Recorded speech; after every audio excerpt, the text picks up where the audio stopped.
my god. Oops. Ay, ay, ay, ay.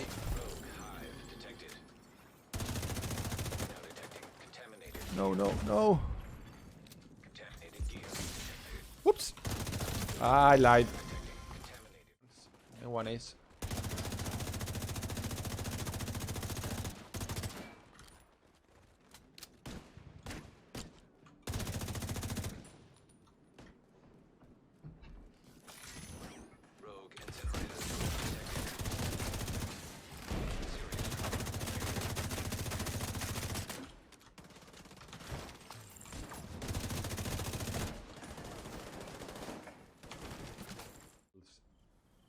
From behind.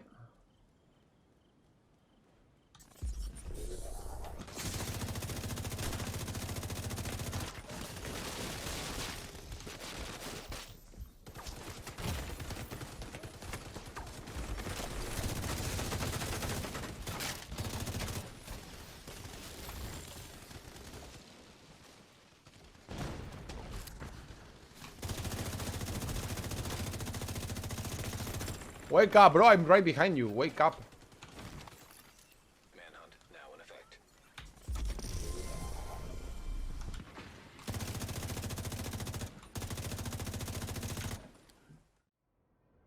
Hello, guys. Today I bring you my assault rifle Unbreakable build. This is a build that I've made with the idea of having some incoming repairs and survivability on a mid-range DPS build. And if you've been following the stream, you'll see that it's been a build that's been hardly demanded by viewers to be uploaded because it seems to be working quite nice. So let's get to it, right? Let's start with the easy things that everyone knows. We have fog sprayers as knee pads, and we have the contractor gloves as gloves. You should already have these items in your inventory. If you're not using them or you don't have them, please go for them. This is really important stuff. We have, of course, this Fenris holster for the assault rifle damage.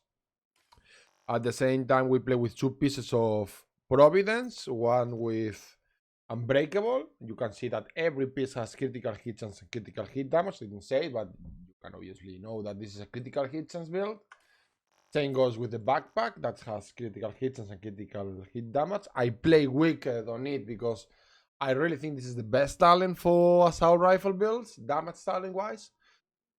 I've been trying Vigilance, and I don't think this is a good PvP talent because you get hit so often in PvP, especially in the Dark Zone, where you might just get some NPCs aggro here and there, and the talent is not going to be up at all. And also, if you get hit first or somebody rogues on you, you are not going to get the talent. So what's the point of something that you lose in the middle of the hit, right?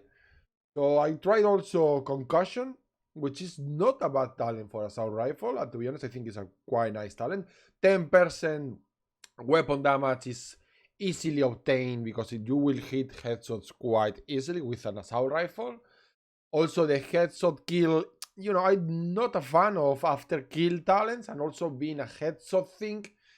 Well, if you are using Eagle Bear, you already have a tendency to try to get the headshot kill. But anyhow, it's not like you are always going to be able to get that headshot kill, you know. So I'm not a fan of this talent. I'm not going to say it's a bad talent, but that would be a top 2 talent for myself. So I also, let me talk about Versatility. Versatility is only 10% extra damage, so it's already crap because of that, but it's also 15 to 25 meters requirement, which it's just destroying the talent itself for assault rifles, and it's only after for 10 seconds. So this is a very bad talent for assault rifles. I just go with Wicked because I play pen pulse or bouncy pulse all the time, and with this I can just, you know, pen pulse something at the start of the fight and get the full benefit of the talent for 20 seconds. Also, most of these pen pulse or bouncy pulse have a low cooldown, so you are going to be able to have the talent up most of the time, like 80, 90, or even 100% of the time you play with the bouncy pulse, which has 20 to 17 seconds cooldown, so you really have it up all the time. What else do we have? Of course, we have the Richter and Kaiser mask. I was playing the build with the critical hit damage that comes with the third piece of Providence and mod slot with critical hit damage, which gave me 27 extra critical hit damage, which is not a bad thing. I think it's not a bad thing.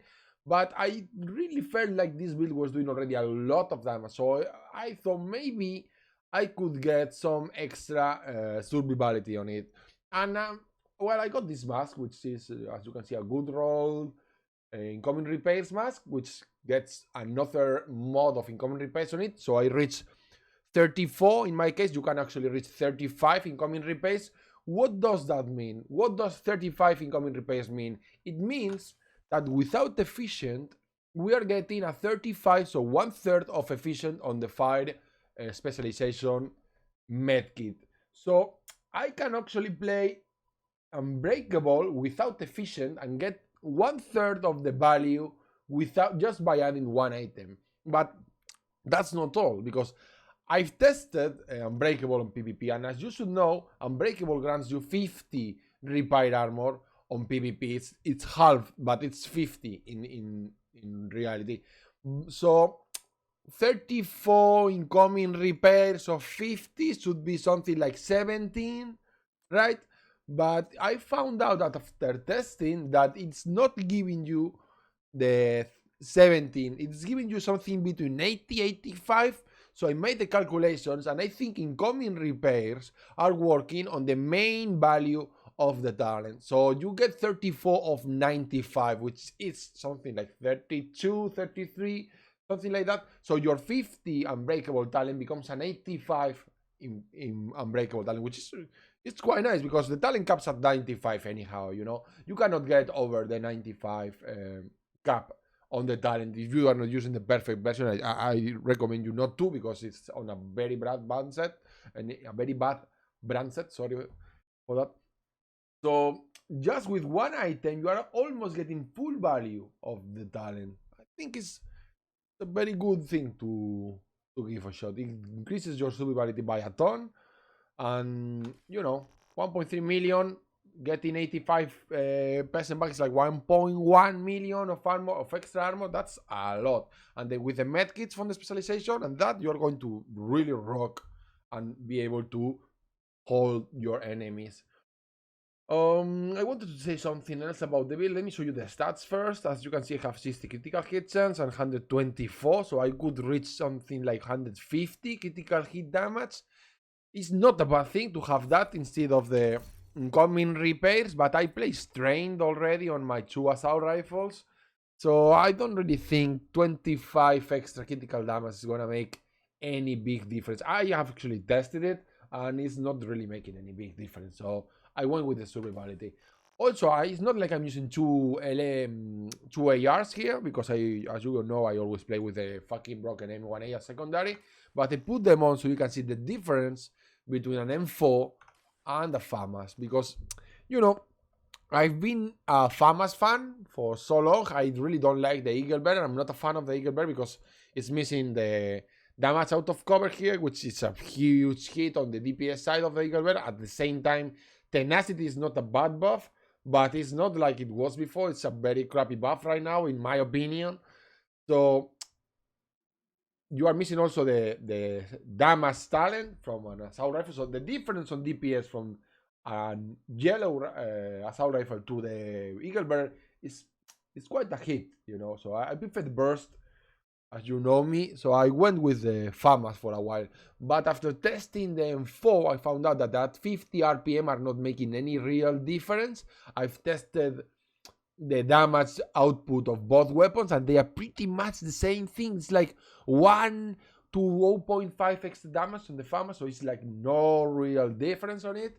But let me show you something, okay? Okay.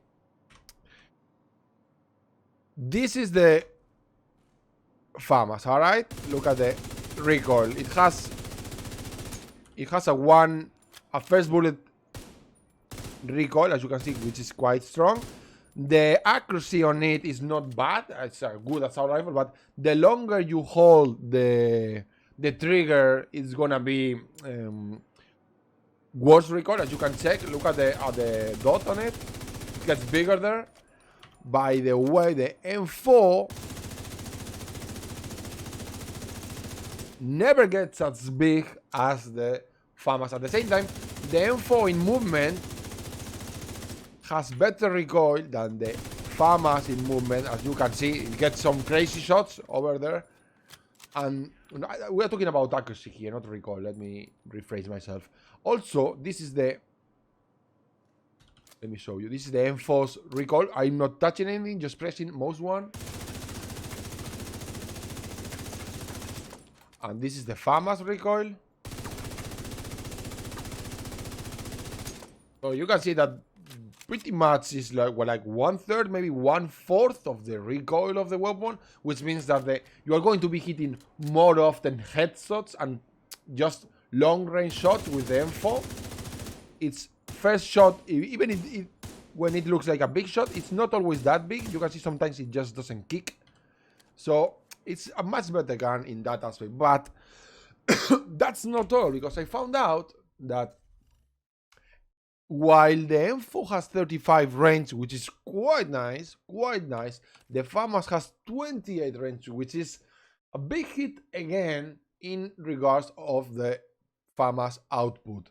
So what's the real difference between these two weapons? That's a big difference right there. You can see that they also have 10% reload speed difference. This is 2.4 and this one is 2.2. So the FAMAS wins there, but 0.2 seconds is like not going to make any real difference at all. So if you are wondering which assault rifle you should play, I probably would go with the M4 as a first choice. Then I would go with the Eagle Bearer or the FAMAS as a second choice. It's not like there's going to be a huge difference between any of them. So you have a god roll FAMAS, go with the FAMAS over the M4. I'm happy with this one. There's like, I'm losing like 2 assault rifle damage here, which is nothing, and 2 damage out of cover. That, well, is something you would like to have, but it's not something to cry about anyway. So I go with the M4. Let me think if I need to say something else about the build. I think I don't really need to say anything else about the build. So pretty much that's pretty much it. Yeah, I hope you enjoyed the clips I put you at the start of the build. This is not my best clips. It's the quickest clips I could find from yesterday's PvP. So I'll try to find proper clips for the next builds, but you know, I wanted to make a quick video of it because a lot of people asked for that yesterday on the stream and the day before yesterday. So there you have it. Enjoy it. Go get some kills in the dark zone and happy hunting.